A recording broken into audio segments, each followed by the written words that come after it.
इस्लामाबाद से आए हुए जावेद कुरैशी,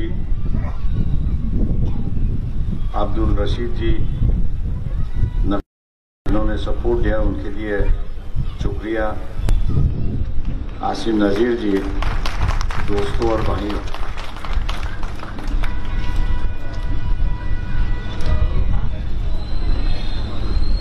– 2014 की जो चुनाव है, एक तरीके से ये चुनाव है।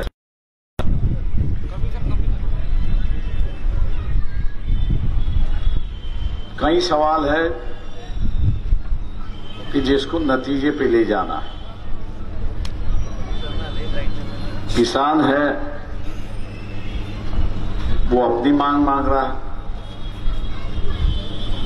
इलेक्शन का दौर चल रहा है, लेकिन आज भी वो दिल्ली में धरना पर बैठा हुआ है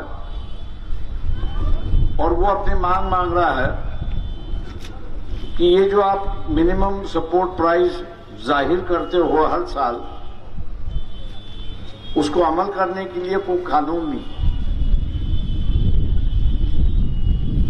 कोई कानून नहीं। इसलिए वो मांग कर रहे कि कानून होना चाहिए। एक तरफ से ये बात है, दूसरी तरफ एक वक्त ऐसा था कि महाराष्ट्र देश को राजनीति और समाज का व्यवहार कैसा होना चाहिए ये सिखाता था। 1960 में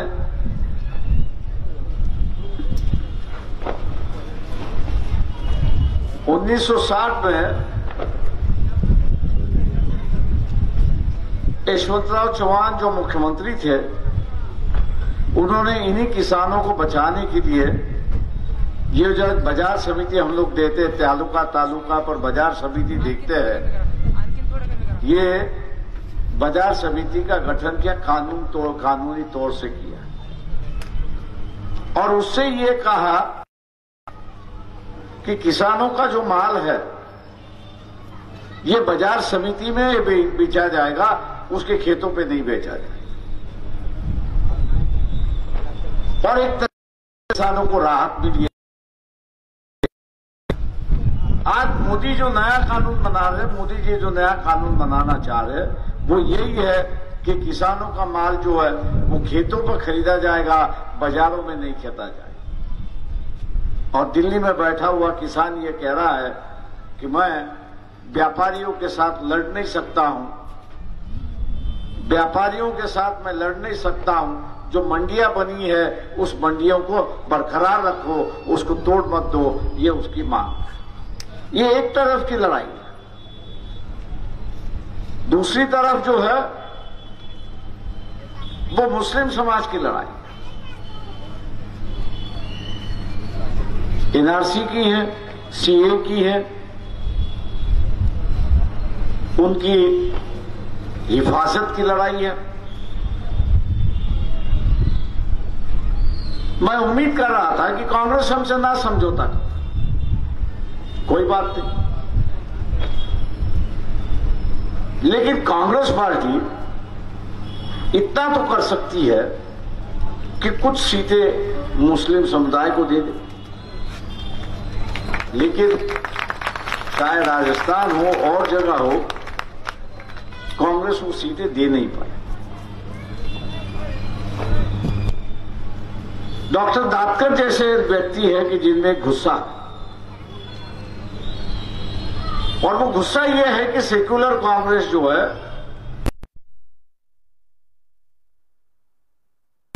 जा रही है और एक तरफ का बर्ताव हो रहा है, ऐसा इन लोगों का आरोप है। मैं आज यही कह रहा हूं कि ये जो मुसलमानों की लड़ाई है, इसको सेक्युलर ताकतें जब तक उठाती नहीं, तब तक इस देश में शांति और अमन नहीं रह सकता। ये एक बात है। आज की जो लड़ाई है, मुसलमानों की लड़ाई है, शाहीन बाग भारत से लड़ सकते हैं। जब तक कानून नहीं बना तब तक कानून रोकने के लिए हम लोग लड़ाई लड़ते। लेकिन जब कानून बना है, पोटा जैसा कानून बना था, उसको सदन में ही जाके हम लोग को खारिज करना था और वही खारिज हुआ और ये कहा कि ये कानून संवैधानिक नहीं है और इसलिए सरकार ने रद्द करना चाहिए और सरकार ने वहां पर रद्द किया। आज भी ये जो सिटीजनशिप के इशू को लेके एनआरसी बनी है, सीए बना है, ये गैर कानूनी है, गैर संवैधानिक है। संविधान कहता है कि जो इस मुल्क में पैदा हुआ है वो भारतीय नागरिक है, उसको कोई प्रूफ देने की जरूरत नहीं है, उसको कोई प्रूफ देने की जरूरत नहीं है, वो यहीं जन्मा हुआ है, उसका जन्म ही यहां पर हुआ है, यही सबसे बड़ा प्रूफ। लेकिन आज ये सरकार बता रही है कि आप कागज ले आइए कि आप इस देश के नागरिक हो। इसका मतलब ये है कि आपके पास कागजात है तो आप नागरिकता आपके पास है, आपके पास अगर कागजात नहीं है तो आप जेल में ठोसे जाओगे, ऐसी एक परिस्थिति है। ये लड़ाई बाहर से नहीं लड़ी जा सकती। कई लोग कह रहे हैं कि हम कोर्ट में जाएंगे। कोर्ट इतना ही कह सकती है ये कानून संवैधानिक है या गैर संवैधानिक है, कोर्ट इतना ही कह सकती है।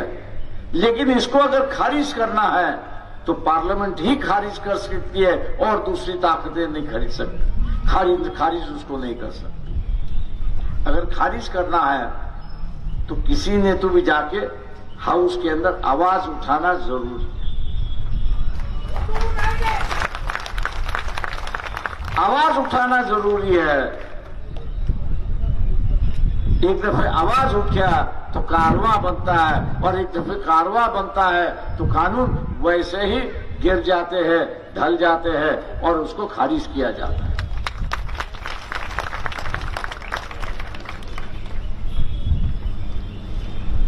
आज जिनके मन में डर बैठा हुआ है, खौफ बैठा हुआ है, मैं उनसे कई सालों से, कई महीनों से कह रहा हूं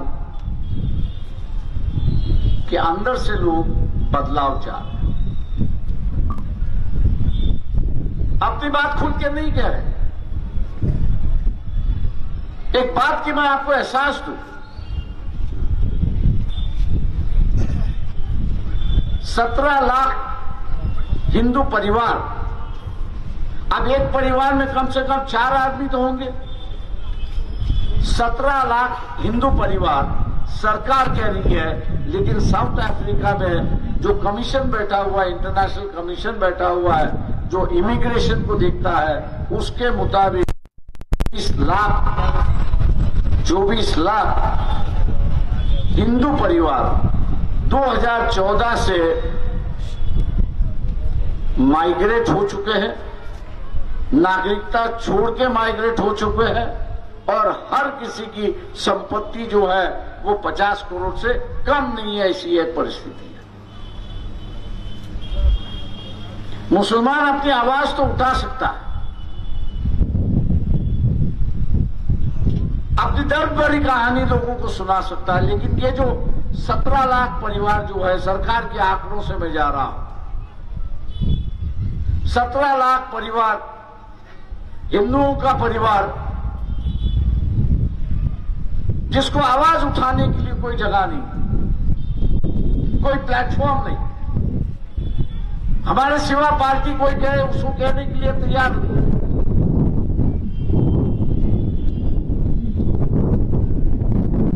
उनकी आवाज उठाने के लिए कोई तैयार नहीं है। दुर्भाग्य है कि उनको देश और नागरिकता दोनों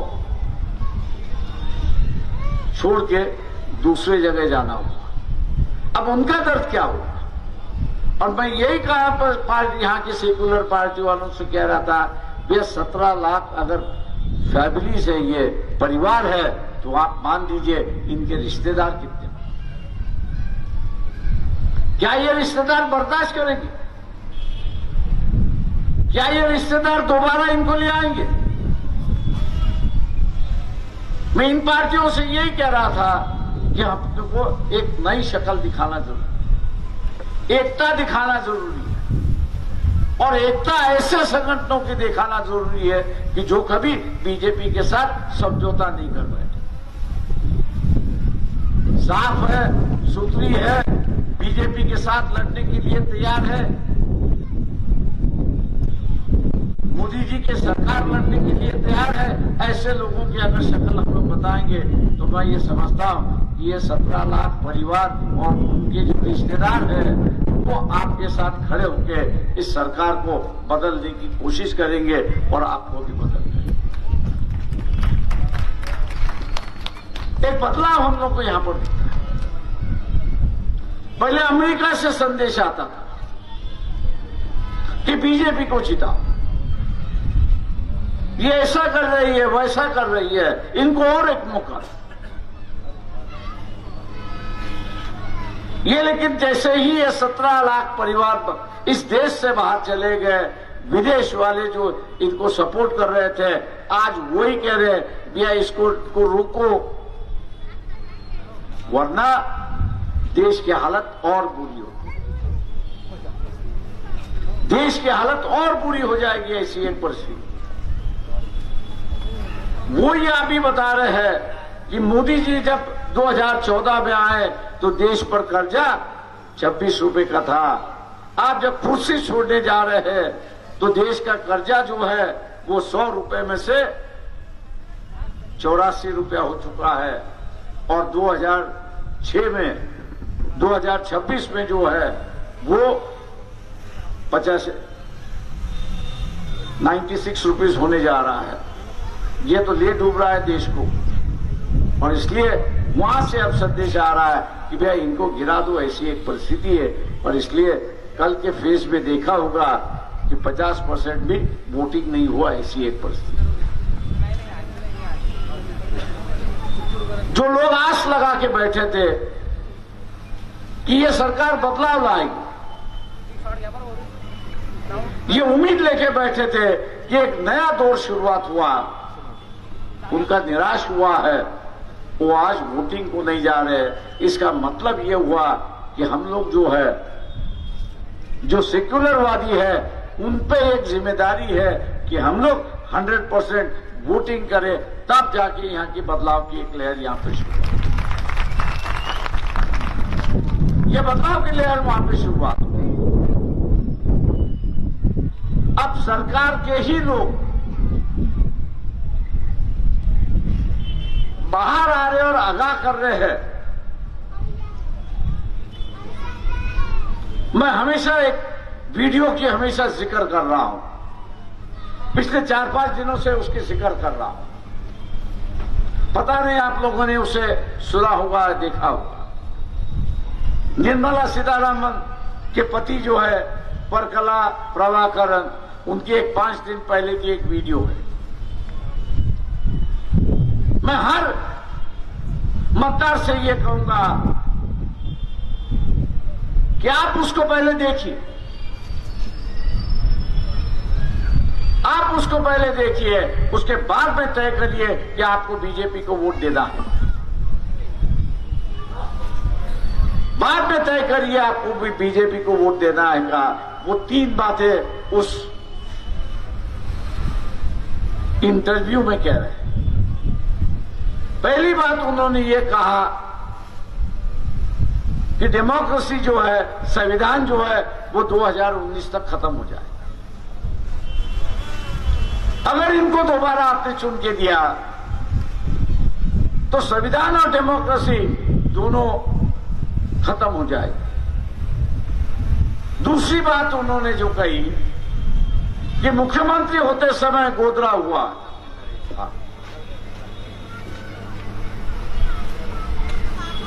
मुख्यमंत्री होते समय गोदरा हुआ और प्राइम मिनिस्टर होते समय मणिपुर हुआ। एक मुसलमानों के खिलाफ, दूसरा क्रिश्चियनों के खिलाफ। तीसरी बार आप दोगे तो ये जंग गली गली में आपको दिखाई देगी और शांति के बजाय अशांति इस देश में होगी। आगाह कर रहा है वो, उसको कोई जरूरत नहीं है उसको कोई जरूरत नहीं है। आज सत्ता में बैठा हुआ है, फाइनेंस मिनिस्टर उनके कब्जे में है, लेकिन अपनी जिंदगी और परिवार दांव पे लगाकर लोगों को आगाह कर रहा है कि भैया सावधान सावधान, इनको दोबारा आप चुन के लाओगे तो ये परिस्थिति निर्माण होगी, ये परिस्थिति आप बचाएं, इस परिस्थिति से बचना है तो इनको नीचे खींचो, ऐसी एक परिस्थिति है। मतलब जिसकी बीवी फाइनेंस मिनिस्टर अगर चुन के तो बन सकती है, वो अपने तौर से हम लोग को आगाह कर रही है कि भैया इसको दोबारा मत चुन के लाओ, ये अब हमारी जिम्मेदारी है कि हम लोग इसको दोबारा न चुन के लाए और एक नई सेक्युलर की सरकार यहां पर बनाए, ये हम लोग की एक जिम्मेदारी है। रही दूसरी बात यहां पर, तीसरी बात जो उन्होंने ये कहा कि ये जो भारत का नक्शा है जो आपको दिखाई देता है, इसकी शक्ल ऐसी इतनी बदली होगी कि आप पहचान भी नहीं पाओगे ये भारत की शक्ल है, भारत का नक्शा है या क्या है। इन तीनों बातों पर उन्होंने जो खुल के बात की है, मैं ये मानता हूं कि सबने उसको सुनना चाहिए और उसके बाद हम बीजेपी को वोट देंगे तो मेरे ख्याल से हम ही अपने पैरों पर कुल्हाड़ी मार रहे, ऐसी एक परिस्थिति। दोस्तों, अकोला की जहां तक बात रही, एक नई जनरेशन शुरुआत है। 80 में हम लोग जब इन रास्तों पे घूम रहे थे तो एक चाय की दुकान होती थी कि जिसमें हम लोग 11 बजे के बाद चाय पीना जाते थे। आज जो है शहर में जो नई जनरेशन है वो अपनी तौर से एक नाइट लाइफ चाहती है, ऐसी एक परिस्थिति है। रात की एक दुनिया वो अपनी एक चाहते हैं। मैं उनसे इतना ही आगाह करूंगा कि हम लोग बुजुर्ग तो हो गए, लेकिन आपके इरादों पर पानी नहीं फेरेंगे। उसको शक्ल और रूप कैसे देना है, क्योंकि कई नई जनरेशन जो है मुझसे कह रही है कि ये नाइट लाइफ की जिंदगी दुनिया भर में है, भारतीय शहरों में क्यों नहीं होना चाहिए। तो मैं उससे आगाह करता हूं कि कुछ कानून बनाकर उसको भी करेंगे, ऐसी एक परिस्थिति है। दूसरा जो है,